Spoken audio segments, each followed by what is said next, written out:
Hello friends, welcome back to my YouTube channel quick learner GK GS। कैसे हैं आप सब और आपकी तैयारी कैसी चल रही है। जैसा कि आपको पता है एग्ज़ाम की डेट नज़दीक है, तो तैयारी भी आपकी अच्छी चल रही होगी।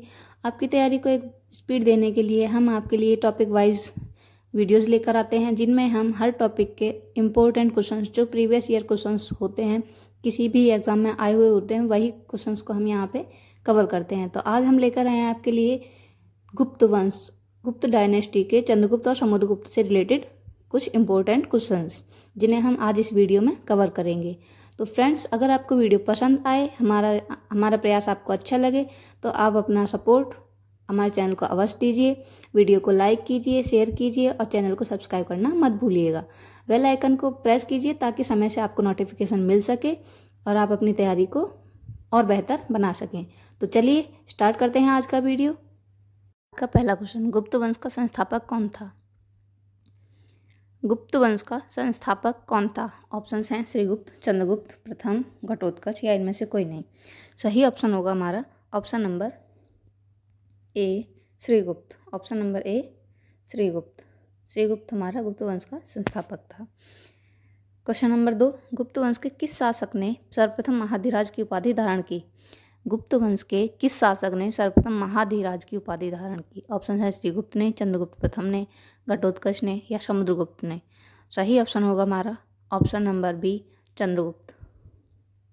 ऑप्शन नंबर बी, चंद्रगुप्त प्रथम ने। क्वेश्चन नंबर 3, गुप्त शासनकाल में एक महान खगोल विज्ञानी और गणितज्ञ कौन था? महान खगोल विज्ञानी और गणितज्ञ कौन था गुप्त शासनकाल में? ऑप्शन है बाणभट्ट, आर्यभट्ट, भानुगुप्त, वराहमिहिर। सही ऑप्शन होगा हमारा option number B, Aryabhata. Option number B, Aryabhata. Question number 4, Gupta शासकों की दरबारी भाषा क्या थी?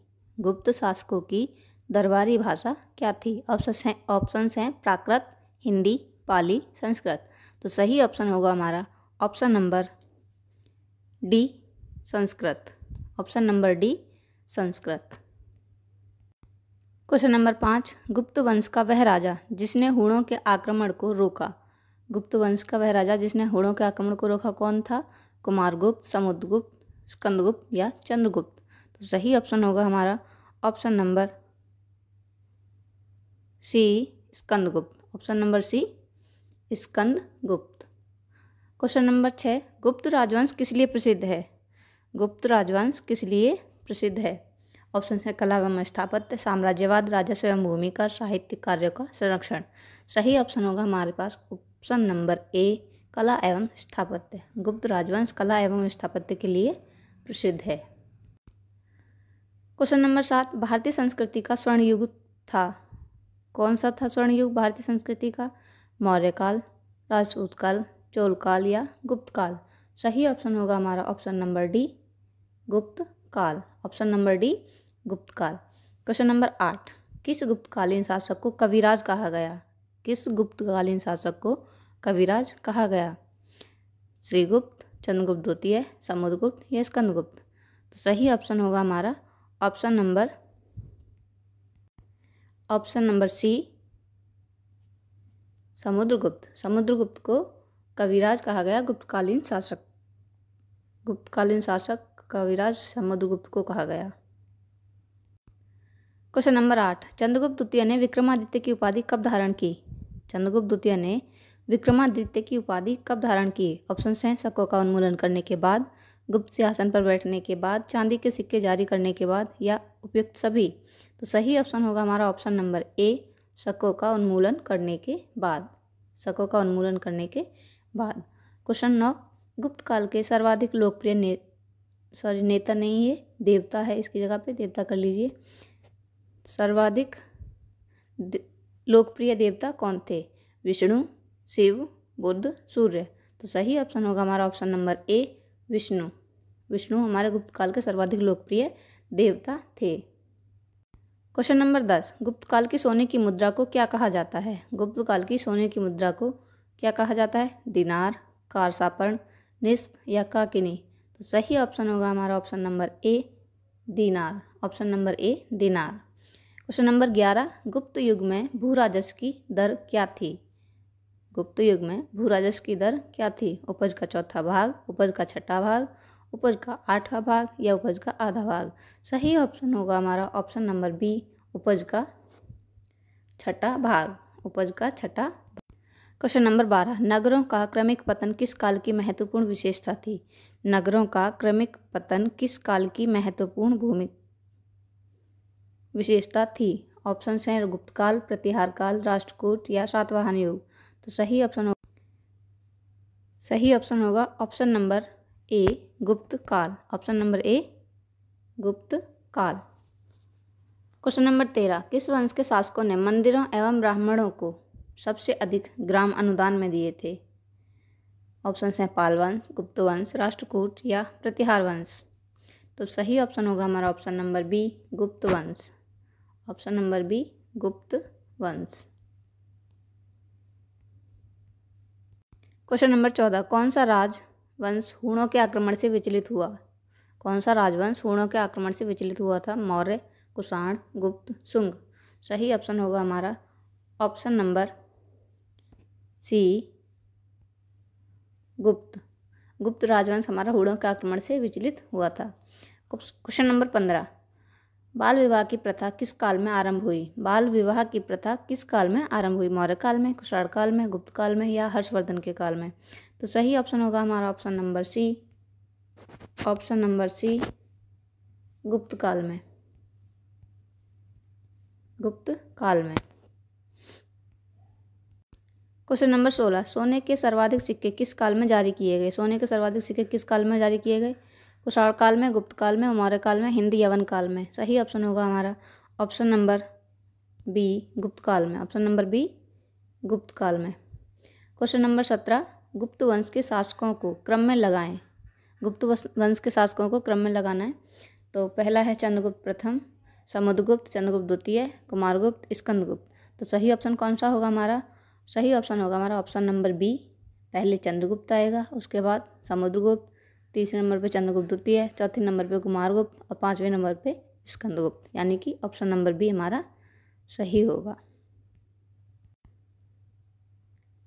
क्वेश्चन नंबर 18, गुप्तकालीन सिक्कों का सबसे बड़ा ढेर कहाँ से प्राप्त हुआ? गुप्तकालीन सिक्कों का सबसे बड़ा ढेर कहाँ से प्राप्त हुआ? ऑप्शंस हैं बायना भरतपुर में, देवगढ़ झांसी, भीमरा मध्य प्रदेश, तिगवा मध्य प्रदेश। तो सही ऑप्शन होगा ऑप्शन नंबर ए, बायना भरतपुर। बायना भरतपुर से गुप्तकालीन सिक्कों का सबसे बड़ा ढेर प्राप्त हुआ। क्वेश्चन नंबर 19, किस गुप्त शासक को नालंदा विश्वविद्यालय का संस्थापक माना जाता है?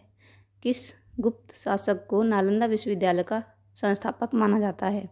ऑप्शन हैं स्कंदगुप्त, कुमारगुप्त प्रथम, चंद्रगुप्त या चंद्रगुप्त प्रथम। सही ऑप्शन होगा हमारा option number B, Kumaragupta. Option number B, Kumaragupta. Question number 20, Gupta शासकों द्वारा जारी किए गए चांदी के सिक्के कहलाते हैं?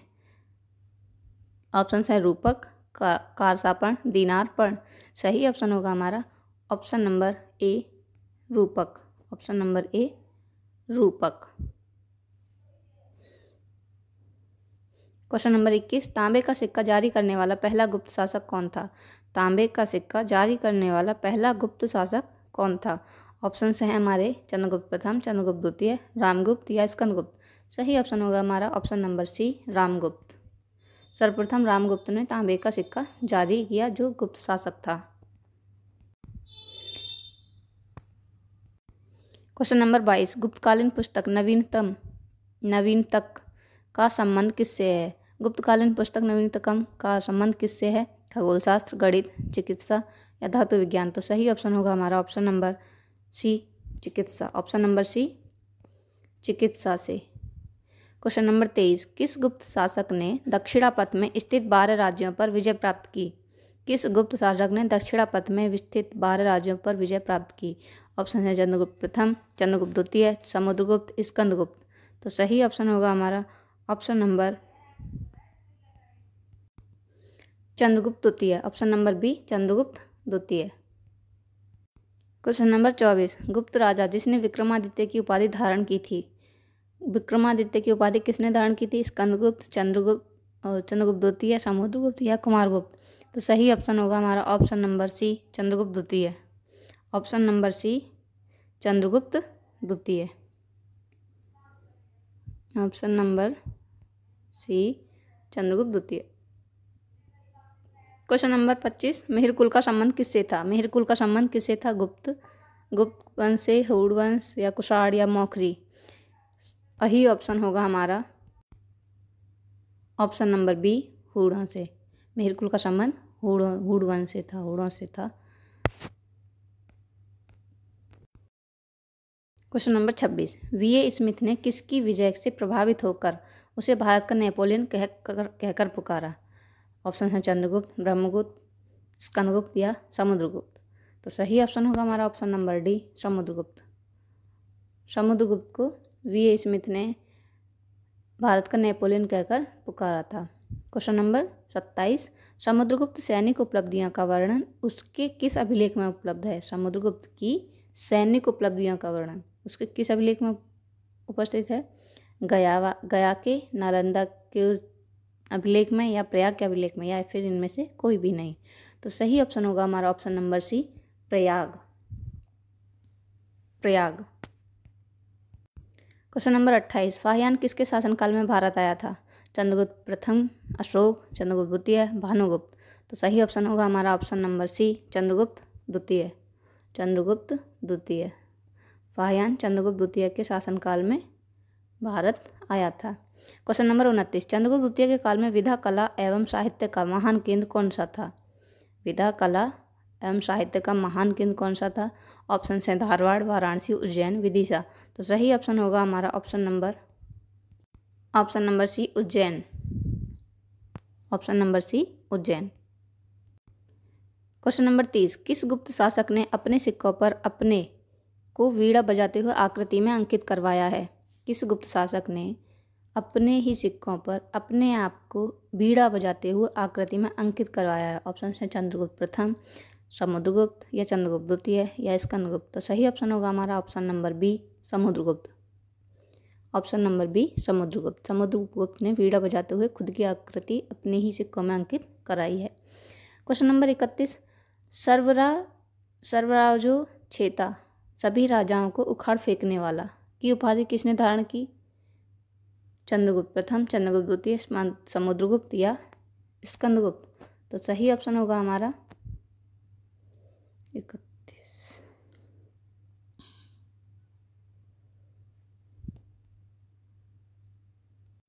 सही ऑप्शन होगा option number C Samudragupta. Option number C Samudragupta. Question number 32, वर्तमान गणित में दशमलव प्रणाली आविष्कार का श्रेय निम्न में से किस युग को जाता है? वर्तमान गणित में दशमलव प्रणाली का आविष्कार श्रेय किस युग को जाता है? ऑप्शन है कुषाण युग, गुप्त युग, मौर्य युग या वर्धन युग। तो सही ऑप्शन होगा हमारा ऑप्शन नंबर बी गुप्त युग। ऑप्शन नंबर बी गुप्त युग। गुप्त युग को हमारा वर्तमान गणित में दशमलव प्रणाली के आविष्कार के लिए श्रेय जाता है। क्वेश्चन नंबर 33, प्रथम भारतीय विद्वान। क्वेश्चन नंबर 33, प्रथम भारतीय विद्वान जिसने गणित को एक पृथक विषय के रूप में स्थापित किया? आर्यभट्ट, वराहमिहिर, ब्रह्मगुप्त, धन्वंतरी। सही ऑप्शन होगा हमारा ऑप्शन नंबर ए आर्यभट्ट। प्रथम भारतीय विद्वान आर्यभट्ट एक प्रथम भारतीय विद्वान है जिन्होंने गणित को एक पृथक विषय के रूप में स्थापित किया। क्वेश्चन नंबर 34, कालिदास द्वारा रचित मालविकाग्निमित्रम नाटक का नायक कौन था? कालिदास द्वारा रचित मालविकाग्निमित्रम का नायक कौन था? ऑप्शंस हैं पुष्यमित्र शुंग, गौतमीपुत्र सतकर्णी, अग्निमित्र या चंद्रगुप्त द्वितीय। तो सही ऑप्शन होगा हमारा ऑप्शन नंबर सी अग्निमित्र। सही ऑप्शन होगा हमारा option number C Agnimitra. Question number 35, Mehrauli Delhi स्थित लौह स्तंभ का निर्माण किस सदी में हुआ? मेहरौली दिल्ली स्थित लौह स्तंभ का निर्माण किस सदी में हुआ? ऑप्शन है चतुर्थ सदी में, सप्तम सदी में, तृतीय सदी में, द्वितीय सदी में। तो सही ऑप्शन होगा हमारा ऑप्शन नंबर ए चतुर्थ सदी में। ऑप्शन नंबर ए चतुर्थ सदी में। मेहरौली जो दिल्ली में है स्थित लौह स्तंभ का निर्माण चतुर्थ सदी में हुआ। फ्रेंड्स, अब हम कुछ वन लाइनर टाइप देख लेते हैं, मैचिंग पॉइंट देख लेते हैं। मुद्रा के प्रकार और शासक। किस शासक के शासन काल में किस प्रकार की मुद्रा का प्रकार प्रचलित था?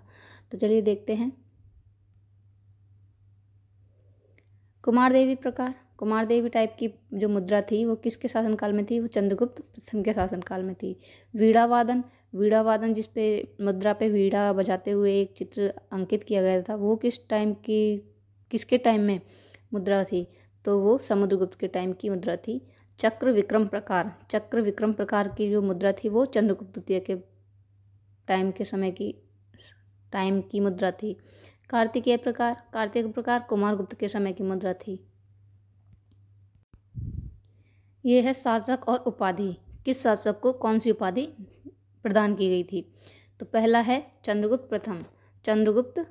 चंद्रगुप्त प्रथम को महाधिराज की उपाधि दी गई थी। समुद्रगुप्त को अश्वमेघ पराक्रम की उपाधि दी गई थी। चंद्रगुप्त द्वितीय परम भागवत की उपाधि। स्कंदगुप्त को स्कंदगुप्त की उपाधि क्या थी? सक्रोपम की उपाधि। ये है शासक और अभिलेख। किस शासक का कौन सा अभिलेख कहाँ पर है? तो पहला है हमारा समुद्रगुप्त का कौन सा अभिलेख है? प्रयाग प्रशस्ति किसका अभिलेख है? समुद्रगुप्त का। चंद्रगुप्त द्वितीय का अभिलेख कौन सा है? महरौली स्थित लौह स्तंभलेख। स्कंदगुप्त का अभिलेख भीतरी स्तंभलेख। ब्रह्मगुप्त का पहाड़पुर ताम्रपत्र। ब्रह्मगुप्त का जो अभिलेख है उसका क्या नाम है? पहाड़पुत्र ताम्रपत्र। तो फ्रेंड्स, ये थे आज के बहुत ज़्यादा इम्पोर्टेंट क्वेश्चंस जो सभी आने वाले सभी एग्ज़ाम्स के लिए महत्वपूर्ण हो जाते हैं। UPSSC PET 2023 के सिलेबस के अकॉर्डिंग हमने टॉपिक वाइज वीडियो तैयार किए हैं, जिनमें अभी ये हमारा गुप्त